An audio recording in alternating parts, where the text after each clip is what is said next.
Hello, this is Yosef Lang again with the Zer Shimshon. It is Chav Tes Nisan, and it's Erev Rosh Chodesh Iyar, which is the Rosh Hashanah for Ani Hashem Roifecha. Should heal all the sick people in the Klal Yisrael that we know of. and it's also the 14th day of Sfiras Aimer, just in case anybody forgot. Okay, I'm doing Parshas Tazria. I'll probably do another section because it's a double parsha this week, Tazria Tzora, and there's a lot of information. And I'm doing Daled right now. This is very fascinating. You'll see what I'm talking about. There's a Midrash Rabbah in Vayikra, okay, and the pasuk Adam Kiyeh Be'or B'Sayrei. That says it's a pachas, okay. So he's quoting from the pasuk, and it says Hadu D'Chsiv. That's what it says in pasuk in Mishlei. And nachaynu la leitzim shafatim. It's proper for leitzim, the scorners, to get the judgments. We'll call it muchanim hayu la leitzim dinim. So it's proper for them to get judgments. Kivin sheshamu Yisrael parshas nagayim nisyaru. So a little bit. There's a lot of information here in the midrash, but I'm not going to do all of it. I'm just quoting the parts that the Zer Shimshon quotes. So he says, Kivan Sheshamu Yisrael Parshas Nagoyim, since the Jewish people heard about this section of Nagoyim in the Parsha, Nisyaru, they were frightened. Well, they're going to get sick, they're going to get diseases on their skin, in their house, on their clothes. It's really ridiculous. Okay, so he says, Kivan Sheshamu Yisrael Parshas Nagoyim, Nisyaru, they were frightened. Omar Lahim Moshe, Al Tisyaru, Moshe said, don't be afraid. Eilu, L'umay Sailam, says those are things that are going to be for the nations of the world. Well, we know that it says the Nagaim don't come on the world. Don't come like the Goyim. They don't get those Nagaim. So what's the pshat? What's first of all, he's asking on the midrash, what does it mean eating and drinking? What's it got to do with Nagaim?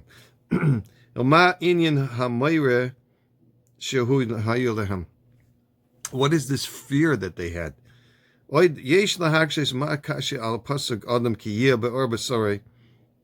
the shaykhs? What is pertinent to this pasuk? Shehevi alav pasuk nachaynu laleitzim shaftim. What's it got to do with the other pasuk in Mishlei? Yesh the tarts. The kasha le al pasuk zeh shahayol loy lichtav adam im yiyah. It should say a lashon if. That is, a person, if he gets on his flesh, negayim. It says when he will get it. The mashma shemin aroihu sheyeh lahem negayim. That is fitting for them to get negayim. So it says it's proper that they should be judged, get the judgments. And that's what they were frightened because it says kiyya, when they will get it. Sounds like it's going to be something that's got to happen. The mashma shehim leitzim v'nechaynu lahem hashoftim, that when they are scorners, making fun of people, goofing around, that it's proper for them to get leitzim, to get the goyim. B'kol shekain shekasa b'zoyar, it says in the Zoyar, and I'm going to quote. It says that on the pasuk, Adam Yiyah Be'or B'Sorei, and this is in Parshas Mitzayra and Tazria in Memhei Amud Beis, that the Rabbi Chia and Rabbi Yossi were walking along the way, and they saw a man. It says, Ya'aru Ba'achad Bar Nash. They saw him. They ran into a person. Ve'anpoyi Malyan Machtishin, and his face was full of negoyim. It looked.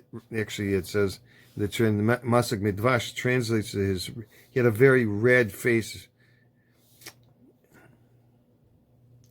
So he was standing underneath a tree, and they looked at him and they said, Chamu, anpoi samukim bi'inun machtishin. His face was red because of those negoyim. So he said to Rabbi Chia, said to him, Shaloi sahish, manant, who are you? So he said, I'm a Jew. I'm a Jew. So Rabbi Yossi said to Rabbi Chia, Chatahu, he's a sinner. He's a Baal Choiter. Why? If he wouldn't, she'im lo haya kain lo haya panav nirshamis be'ilan elu ha-negoyim royim. If he hadn't been Jew, his face would not be full of these negoyim. And ve'elu ha-negoyim lo nikram yisurim shal, and these negoyim are not called yisurim shal ahava. So, because yisurim shal ahava she'enim elo l'harboy schore im heim mechusim, to yisurim shal ahava, they would be covered because they're only there to increase his reward. That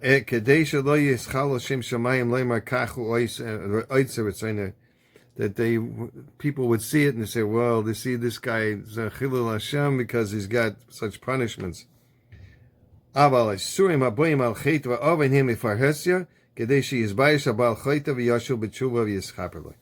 whole purpose of these Nagayim was that he should do tshuva and get a kapara. To continue with the Zera Shimshon now, it says, "Aval Yisrael lechov l'shtois l'smayach," but the Jewish people should be eating, drinking, and happy. The Amina B'Ksuvas, it says in Perek Avalpi in Daf Samach Aleph on the base Amud Aleph, there was a Gemara there. The Gemara there is talking about people that are, if they don't eat something right away, they could get sick and die. So it's very serious. But there's a story with a Gemara. But it says that Amemar and Mar Zutra and Rav Ashi were sitting at the entrance to the house of King Isgor, and the king's chief butler is passing by with various foods. So Rav Ashi saw Mar Zutra's face blanch; she turned white. So something was happening here, because he craved the food. So he took some of the food with his finger. Can you imagine? This is the king's food, and put it in Mar Zutra's mouth. The chief butler said to him, "You have spoiled the king's meal, as now he will not eat from it." The king's soldiers who were there said to him, now he's in danger of his life now, okay, the king's soldiers were there said to him, "Why did you do this?" He said to them, "The one who makes such awful dishes is the one who actually spoiled the king's food." Oh boy, now he's accusing the cook. He said to him, "Why did you say this?" He said to them, "I saw something in it. It was this leprous infection in this meat." They checked it and didn't find anything. He took his finger, placed it on the food, and said to them, "Did you check here?" Then they checked that spot and found the infection. The sages said to Rav Ashi, "What is the reason that you relied on a miracle and assumed that leprosy would be in fact found here?" He said to them, "I saw a leprous spirit hovering over the food and realized that it was the defect."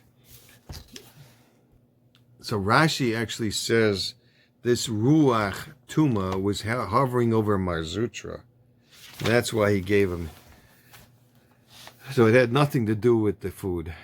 Hachi nami ksiv, it says in Pasuk in Yeshaya, Hine avdi yoichlu v'atem tiravu. So my servant, they should eat and be happy, and you will be have famine.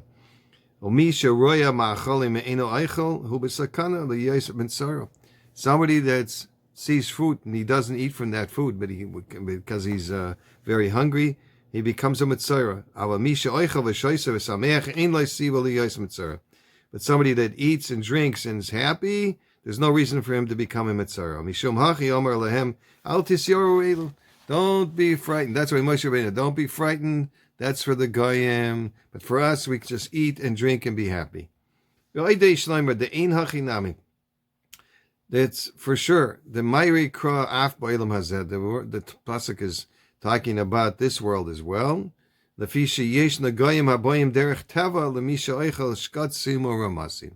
So in this world, somebody who eats bugs, creepy crawlers, he's going to get by nature, he's going to get Nagoyim. Shignichtav the Kam Besamach Ayin Sham. Looks in ice. We'll see it later. But Elu Yavoyu Dafka Lenachim. Those things come to Goyim. Ve'aleim Amar Hakasov Kiyiha. That's why it says Kiyiha be'Adam. Right? Omnam Yisrael she'enim eichlim shkatzim remasim. But we don't eat bats or creepy crawlers. Therefore, we can eat just all the kosher food, and don't worry. They're not going to get that Nagoyim from eating those foods. But there's This is the sod of Nagayim. If a person does some sins, and the Gemara says in the Erechin what 7 sins the person does to get Nagayim. Of course, one of them is Lashon Hara. That's the worst. Okay, being stingy is also another one. Well, you can look there in the Gemara. It's in Daf 16. Amar Aleph. Mishum hachi nitain din hanagayim le'Yisrael v'lo alomos. That's why the din of Nagayim, the judgment, is given to the Jewish people, not to the Umas Olam. Kadeshi yischapru bohem im yasu masha kosav b'parsha, so that they get a kapara if they do what it says in the parshas, these 2 parshas. Kedamina b'per kamad brachas, it says the Nagayim hu mizbeach kapara, because Nagayim are like a cleansing on a mizbeach. You get an atonement. The ki hahu uvdad shah hazayar, like the Zayar said before. Hava adam chashuv shalakab in Nagayim the kaparas chatai. It was a person that was very important, so he got a kapara for his sins. I got a small, again, a part from the Torah Wellsprings, a small segula, because there's still no, the segula is over here. It says, one source of parnasa is to be compassionate and help others, especially the poor. It states that, it says, Haman Kezera Gad. The Degel Machan Ephraim, Zeichat Tzadik V'Rachas says, explains Haman, which means one's parnasa is Kezera God. According to the amount, he is Gomer Chasadim. God, in the Gemara in the Ksuvas, no, it's Shabbos, I'm sorry, Kuf Dalid, it's talking about the Tinaika Shal Beis Rabban, they were darshaning Aleph base. And it says Gimel Dalid is Goimel Chasadim. Gimel Dalid. It's so, therefore the Haman was like a Zera God. It's Goimel, according to the amount, he is Goimel Chasadim. He does kindness with the poor, because when one has compassion, he receives compassion from above. Hashem's name for Parnasa is Pei Aleph Yud, which we say when we say the Rosh Tevas of Poseach Es Yodecho, Pei Aleph Yud. That's the Shem of Yud Ke Vav Ke and Adnus. It's 91. The Rabbi Yitzchak Apeshavos Zeichat Tzadik V'Rachas added that Pei Aleph Yud is also Rosh Tevas for Farginin Yudin. So Farginin Yudin is to do kindness with your fellow man, because if you do kindness to others, you will earn Parnasa and all goodness. Have a good week. Have a good Shabbos. I get to bench the Chodesh. I get gesund to Yor. Gesund. Everybody should be gesund. Amen.